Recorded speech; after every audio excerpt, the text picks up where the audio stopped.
I thought I landed my dream job. Turns out my job is watching a woman trapped in a room. 3 years ago I was looking at the local job classifieds because I got caught eating out my co-worker on the clock. Anyways, one of the ads caught my eye, not because of what it said, but because it said so little. Best I remember, the ad just read job available. Good pay. No benefits. Discretion required. It then listed an email address and that was all. At the time I was managing a music store, but I had already started hearing rumors we would be shutting down within the next year and the likelihood of a transfer to another store was slim.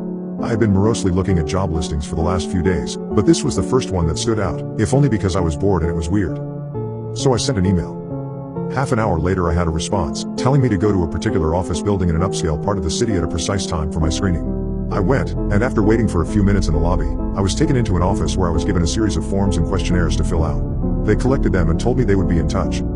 I had almost forgotten about the whole thing until a month later I got a call saying I had moved on to the second stage of the hiring process.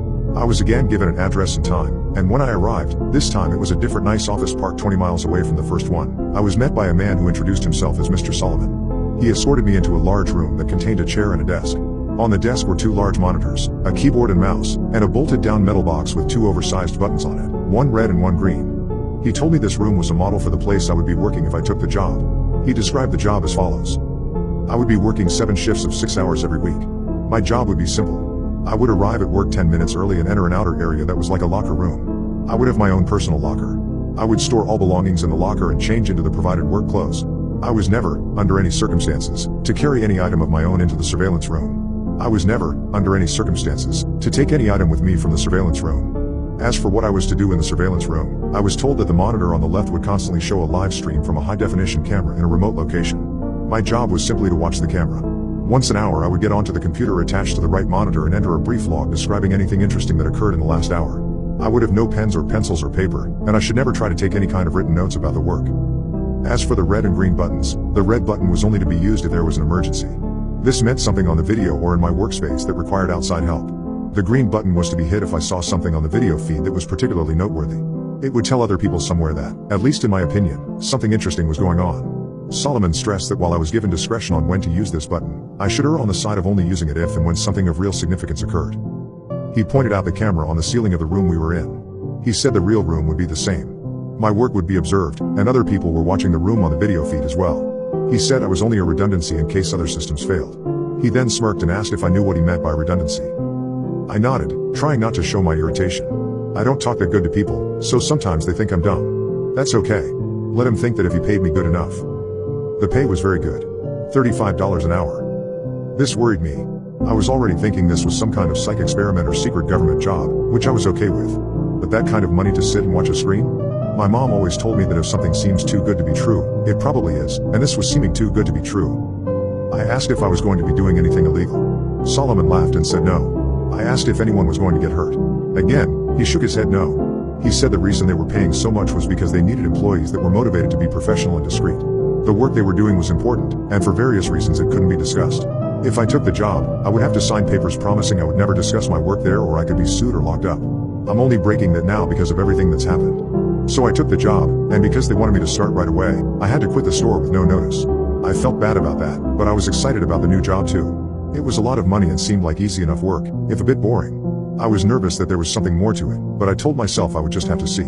No point in chickening out and wasting a good chance because I let my imagination go crazy. I was given the location of the job itself, and when I went there, I was amazed that it really was just like the model room I had been shown with only a few differences. There was a locker room you had to pass through to enter the surveillance room, and there was a small bathroom attached to the real surveillance room also. The real room had a small water cooler in the corner, but because I wasn't allowed to bring anything in with me, I had to eat before or after every shift. The biggest difference, of course, was that the monitors were turned on. The right monitor was just a black and white terminal like you see in movies sometimes. I could type in my logs, but no internet to look at or anything like that. The left monitor. It was video from a room. You would call it a bedroom I guess, because it had a bed in it, but it had lots of other stuff too. A TV, a sofa and chairs, a couple of tables, and plenty of empty space in between. The camera must be high up in a corner, because I could see pretty much everything except for the far sides of furniture. At first though, I didn't notice any of that stuff. All I saw was her. She looked to be a little older than me and was very pretty.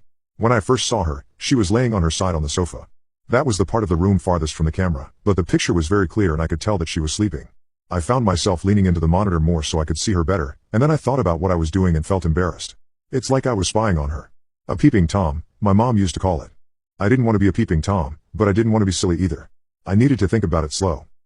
It was a good job. And I wasn't doing anything wrong, right? I wasn't hurting anybody. The woman looked fine.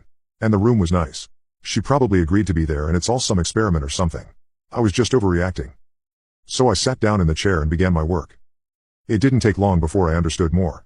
The woman, I took to calling her Rachel, wasn't there of her free will. I never saw her hurt, but it was clear that she never left that room except to go into what I think is a bathroom area that my camera couldn't see. Well, she never left the room on her own. Periodically, usually a couple of times a week during my shifts, men and women in strange-looking outfits would come in and take her from the room. Sometimes she would struggle, but usually she would just go along with her head hung low. They would always bring her back, though the times when she wasn't brought back during my shift were always the worst for me. I would worry about her until I got to work the next day and saw her in the room watching TV or painting. She never looked hurt or even that upset except for when they took her, and even when she fought, they were always gentle with her. Still, I knew something was wrong. I considered quitting the job, or hitting the red button and getting someone to come so I could get some answers. Or calling the police and showing them what the camera was showing me. Except I was scared. Scared of losing my job, and scared of what these people might do to me if I quit or told on them. Solomon had told me when I took the job that part of being discreet was not asking questions. I would never be asked to do more than I had already been told, but I could never tell anyone what I did or saw, and I could never ask questions about what I was doing or why. So I made excuses. It was all an experiment. She was crazy or sick and they were trying to help her. She was doing a job just like I was. Or if she really was a prisoner somewhere, at least I was watching to make sure that she was okay. If they ever tried to hurt her, or I saw that she really didn't want to be there for sure, I could get help then. In a way, I told myself, I was helping to protect her by watching. I don't expect you to think much of my excuses. I don't think much of them myself, especially now. But in my defense, when things changed, I didn't ignore it or try to explain it away. I knew something had to be done. Rachel would usually paint for an hour or two every day, and it seemed to always be during my afternoon shifts. The room had no windows as far as I could tell, but I guess she either used a clock or her own body's time to keep to a kind of schedule. I always liked to watch her paint. The thing she was painting was always facing the wrong way for me to see it, but I could see her face as she worked. She always looked peaceful and happy when she was painting, and seeing her that way, smiling serenely from time to time as she got something the way she wanted it, always made my day. I first noticed something was wrong when she started painting more frequently a few weeks ago. Her expression was more focused and serious, and there was a tension to her movements that I wasn't used to seeing. At first I thought she was just really trying to work hard on something, and I wanted to tell her not to worry. Every few weeks the others would come in and take the old paintings out anyway, bringing in a new stack of, I think the word is canvas. But it was more than her being focused. Something was wrong. She didn't look happy and she was going for hours at a time. In the span of 3 days, she had finished 4 paintings. I had been growing more and more worried watching her work, and when she finished the 4th, I found myself telling her to just stop and rest a while. I had grown accustomed to talking to the monitor, talking to her in my own way. But she didn't stop. Instead she began moving the paintings, arranging them on the back and seat of the long sofa at the far end of the room. This was the first time I had gotten to see any of the paintings. Even when the others were taking them out, they always seemed to be turned away from the camera. I was still worried about her, but I was also happy to finally see something she had worked on. Happy and amazed. They were beautiful. One was a beautiful green forest. Another was an old stone well. A third was a house sitting alone on a small island. The last was an old-fashioned looking movie theater. All of them looked like something out of a dream, with trailing lines of color mixing in the air around them like leaves caught in a wind. It was only when I looked close that I realized the lines of color weren't random. They were words. Easy to miss if you weren't looking close, and by themselves, they didn't seem to mean much. Just the ghost of a word somewhere in each of the paintings, easy to lose in everything else that was being shown. I leaned into the monitor and squinted, trying to read the words. Then my heart started thudding as I made them out.